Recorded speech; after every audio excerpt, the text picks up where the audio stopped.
Hello everyone, welcome to my channel Hamida's world. তো চলে এসেছি আজকে আবারও একটা নতুন রেসিপি নিয়ে। এগুলো কাটা দেখে কি আপনারা কোনো আন্দাজ করতে পারছেন যে কি বানাবো আজকে? সন্ধেবেলার দিকে এটা আমি তৈরি করেছিলাম। সন্ধ্যা হলেই মনটা কিন্তু একটু ছটপট করে যে কিছু খাই, ভাজা পোড়া কিছু খাই। সেই জন্য আমি এখানে গাজর গ্রেট করে নিয়েছি, পেঁয়াজ আর টমেটো কেটে নিয়েছি, আর নিয়ে নিয়েছি একটা ডিম। তো দেখা যাক, এই যে চাউমিন নিয়ে নিয়েছি। হ্যাঁ, চাউমিন বানাবো আজকে। ইচ্ছে হলো যে চাউমিন খাই। তো সেই জন্য আমি এটাকে সেদ্ধ করে নিয়েছি। আর এখানে পেঁয়াজটাকে লাল করে নিচ্ছি, আর সাইডে আলু ভেজে রেখে দিয়েছি। বড় কড়াই কিন্তু সুবিধা হয়, নাড়তে সব কিছু করতে কিন্তু সুবিধা হয়। আর এখানে টমেটো কুচিটা দিয়ে দিচ্ছি, টমেটো কুচি দিয়েও সামান্য নেড়ে চেড়ে নেব। আর একটা ডিম এখানে দিয়ে দিচ্ছি, একটাই ডিম দিলাম, খুব বেশি দরকার পড়বে না। তো আমি যেহেতু 1 প্যাকেট চাউমিন করছি বলে একটা ডিম দিলাম, 2 প্যাকেট চাউমিন করলে 2টো ডিম দিতাম। তো এখানে একটু লবণ দিয়ে দিলাম। তারপরে এটাকে আমি সামান্য ভেজে নেব।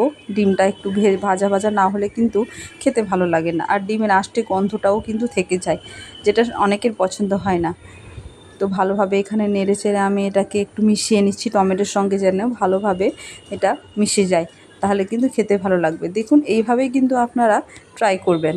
খুব বেশি তেলেরও প্রয়োজন হয় না, সামান্য তেলেই কিন্তু হয়ে যায়। আর এখানে দিয়ে দিচ্ছি গ্রেট করে রাখা গাজরটা আমি গ্রেট করেই নিয়েছি, কারণ কাটা থাকলে কেটেটাতে একটু সেদ্ধ হতে সময় নিয়ে নেয়, আর গ্রেট করেটাতে কিন্তু সেরকম সময় নেয় না, একটুতেই মিশে যায়।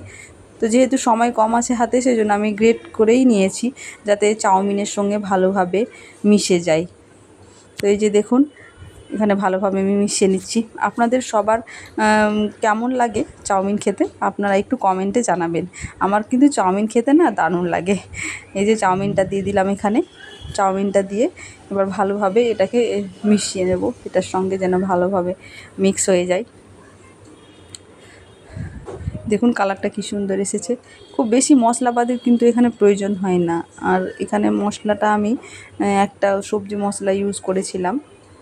সামান্য সবজি মশলা দিলে কিন্তু ভালো লাগে, কারণ চাউমিনের সঙ্গে তো কোনো মশলা থাকে না, সেই জন্য। তো ডিমের সঙ্গে ভালোভাবে দেখুন মিশে গেছে, প্রায় আমাদের চাউমিন তৈরি হয়ে গেছে। আর লবণও দিয়ে দিয়েছি এখানে ভালো পরিমাণ মতো, সব কিছু রেডি হয়ে গেছে। আর এই বর্ষার সিজনে তো সন্ধ্যাবেলার দিকে কিছু না কিছু খেতেই মন করে, মনে হয় যে কিছু যেন খাই, কিছু বানিয়ে এরকম, বা দোকান থেকে আনিয়ে। সবসময় তো দোকান থেকে আনিয়ে খাওয়া সম্ভব হয় না, সেজন্য বাড়িতেও বানিয়ে আমরা খাই, বাড়িরটাই বেশি খাই আর কি। দোকানের জিনিস খুব একটা হাইজিনিক হয় না। আর এখানে শেষে আমি একটু টমেটো সস দিয়ে দিচ্ছি। টমেটো সস দিয়ে এবার ভালোভাবে মিশিয়ে নিব। দেখুন কালারটা কত সুন্দর এসেছে। হয়ে গেছে আমাদের চাউমিন। তো আমি এখানে ঝাল ব্যবহার করিনি, কারণ বাচ্চারা খাবে তো, সেই জন্য আমি এখানে ঝাল সেরকম ইউজ করিনি। এই যে দেখুন, বাহ! আর এখানে বাটিতে আমি খুলে নিয়েছি, যেহেতু বাচ্চাদেরগুলোতে ঝাল দিইনি।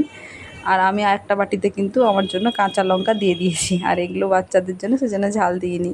তো আপনাদেরকে কেমন লাগলো আজকের রেসিপিটা? যদি ভালো লেগে থাকে তাহলে অবশ্যই লাইক, কমেন্ট আর শেয়ার করবেন। সাবস্ক্রাইব করে আমার পাশে থাকবেন। ধন্যবাদ।